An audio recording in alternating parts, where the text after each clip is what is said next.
السلام عليكم ورحمة الله تعالى وبركاته. خيارتنا داونيسا halkani waa xarunta dhexe telefishinka iyo raadiyaha dowladda Puntland kuna soo dhawaada warkii koobnaa ee Puntland TV oo aan akhriyo anigoo Asad Siciidaada.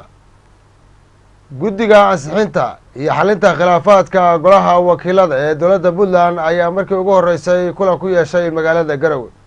Guddiga ansixinta iyo xalinta khilaafaadka golaha wakiilada ee dowladda Puntland oo dhawaan uu magacaabay madaxweynaha dowladda Puntland Dr. Cabdiweli Maxamed Cali Gaas ayaa maanta si rasmi ah shaqadooda u bilaabay waxayna ay guddigu kulankoodii ugu horeeyay ku yeesheen xarunta golaha wakiilada ee magaalada Garowe. Guddiga ayaa lagu wadaa inay maalmaha soo socda ansixiyaan isla markaasina ay xaliyaan haddii khilaaf uu jiro. xubnaha ka mid noqonaya golaha wakiilada ee dowladda Puntland 2019 waxaana arrintan ay soo afjaraysaa khilaafkii ka dhex jiray magacaabista guddigan. qaar ka mid ah isimada Puntland ayaa ku guuleystay inay xal ka gaaraan khilaaf muddo ka dhexeeyay beelo walaala oo degmada taariikhiga ah ee Taleex ee gobolka Sool.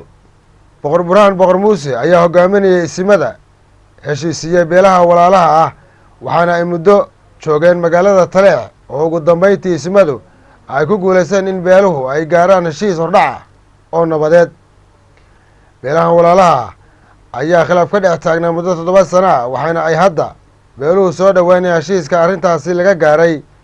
dhinaca kalena isimada uu hogaaminaya Burhaan Boqor Muuse ayaa ballan qaaday inay bixiyaan 8 magood oo muran badan uu ka taagnaa. wasaaradda macdanta shidaalka iyo saliidda dabiiciga ee dalka Itoobiya ayaa ka hadashay shidaalka dalka Itoobiya laga soo saari doono.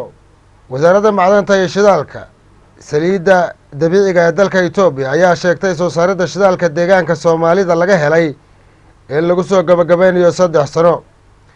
agaasimka waaxda maamulka shatiyada shidaalka ee wasaaradda Kasala Tadesa ayaa sheegtay inay jiraan marxalado dhowr ah oo ka horeeyay oo uu shidaalkan soo saaristiisu maray intaan la isticmaalin ka hor.